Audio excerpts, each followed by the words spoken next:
غور کریں۔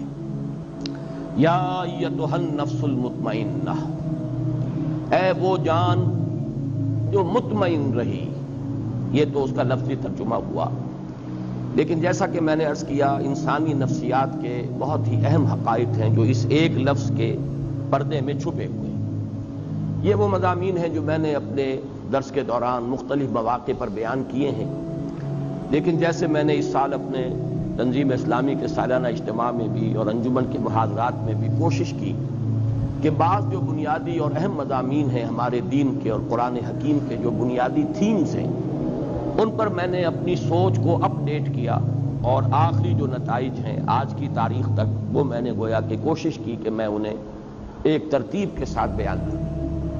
وہی بات میں کرنا چاہتا ہوں اس نفس مطمئنہ کے حوالے سے۔ نفسیات انسانی کے ضمن میں بعض حقائق جو پہلے وقتاً فوقتاً بیان ہوئے ہیں، آج ذرا انہیں ترتیب کے ساتھ اگرچہ اختصار ملحوظ رہے گا۔ سب سے پہلے یہ نوٹ کیجئے کہ نفس کا لفظ قرآن مجید میں 3 معنی میں آیا ہے۔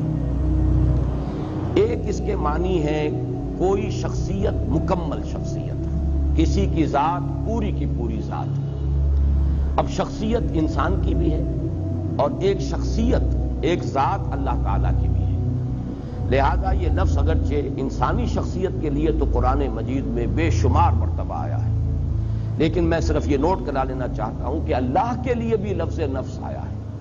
حالانکہ ایک اعتبار سے یہ لفظ جو ہے گھٹیا معنی میں استعمال ہوتا ہے، یعنی نفس امارہ، لیکن یہ ہے کہ اللہ تعالیٰ کی ذات کے لیے بھی یہ لفظ قرآن مجید میں 4 مقامات پر آیا ہے، کیونکہ اس سے مراد ہے ذات باری تعالیٰ، ایک پوری شخصیت، جس کو اقبال نے اپنے لیکچرز میں کہا ہے دی انفائنائٹ ایگو، وہ جو ایک خودی ہے، انائے کبیر، وہ ایک ذات ہے، وہ ایک شخصیت ہے، وہ صرف کوئی وجود مطلق نہیں ہے، وہ صرف کوئی روح کائنات نہیں ہے، وہ صرف کوئی بے جان مادہ نہیں ہے، بلکہ ایک شخصیت ہے، ایک ذات ہے، مکمل شخصیت، مکمل ذات، انائے کبیر، وہ جو انفائنائٹ ایگو ہے۔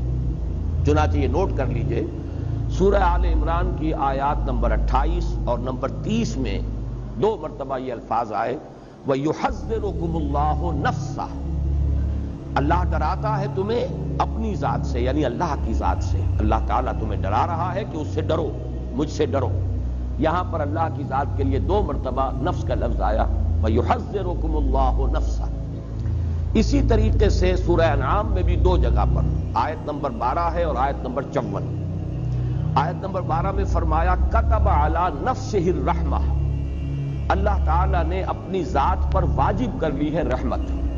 رحمت کو اس نے اپنی ذات پر، اپنے آپ پر واجب کر لیا۔ یہ میں اس لیے مثال دے رہا ہوں کہ اپنا آپ، اپنی ذات، اس کے لیے انسانوں کے لیے تو بے شمار مرتبہ لفظ نفس آیا ہے قرآن مجید میں، لیکن ذات باری تعالیٰ کے لیے بھی لفظ نفس کا اطلاق 4 جگہ ہے۔ سورہ انعام کی آیت نمبر 54 میں فرمایا كَتَبَ رَبُّكُمْ عَلَى نَفْسِهِ الرَّحْمَةَ، تمہارے رب نے اپنی ذات پر، اپنے آپ پر رحمت واجب کر لی، لکھ لی ہے۔ تو یہ 4 مقامات ہیں قرآن مجید کے جن میں ذات باری تعالیٰ پر بھی لفظ نفس کا اطلاق ہے۔ اور ایک اس وقت ذہن میں آیا ہے کہ یہ نوٹ کرا دوں کہ یہ اصول میں نے بارہا عرض کیا ہے کہ اہم مضامین قرآن مجید میں 2 دفعہ ضرور آتے ہیں۔ اب دیکھیے یحذرکم اللہ نفسہ 2 جگہ آ گیا، ایک ہی صورت میں سورہ آل عمران میں كَتَبَ عَلَى نَفْسِهِ الرَّحْمَةَ یا كَتَبَ رَبُّكُمْ عَلَى نَفْسِهِ الرَّحْمَةَ، یہ بھی 2 مرتبہ آ گیا سورہ انعام۔ تو ایک مفہوم تو لفظ نفس کا ہے کسی کی شخصیت، کسی کی ذات، پوری کی پوری شخصیت پر لفظ نفس کا اطلاق۔